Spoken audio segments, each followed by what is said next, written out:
निसर्गाशिवाय आयुष्यात तुम्हाला पाहिजे काय असतं? काही पाहिजे नसतं, बाकीचा सगळा भ्रम आहे. आणि जो निसर्ग आहे तो तेच अंतिम सत्य आहे. हे तुम्हाला दिसत असेल. 31 डिसेंबर परवा दिवशी, आज 29 तारीख आहे, उद्या 30 तारीख आणि परवा दिवशी 31 तारीख. कोकणातले सगळे रस्ते फुल झालेले आहे, सगळ्या वाटा फुल झालेल्या आहे, गोवा फुल आहे, कोकणातले सगळे गावं फुल आहे. पण मी ज्या बीचवर उभा आहे तो रिकामा आहे.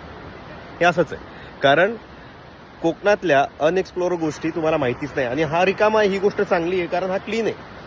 हा जर क्लीन नसता तर इथे लोक तुम्हाला दिसले असते, लोकांनी घाण केलेली दिसली असते, दारू पीत बसलेले लोक दिसले असते, इथे तुम्हाला बाटल्या दिसल्या असते. इथं काही दिसत नाही. इथं कुत्री दिसत आहेत, कोणीतरी फिरवायला आणलेली लहान मुलं दिसत आहेत, क्रिकेट खेळत आहेत, आणि हा अख्खा बीच रिकामा आहे.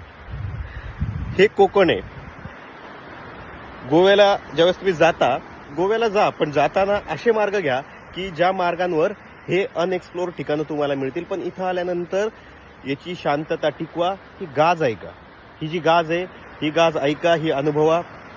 तुम्ही ज्या शहरांच्या मदरबोर्डशी जोडलेले होते तिथून डिस्कनेक्ट व्हा, याच्याशी कनेक्ट व्हा, आणि मग पहा की किती भारी वाटतंय. मेडिटेशनपेक्षा चांगलं मेडिटेशन हे करण्याची गरज आहे.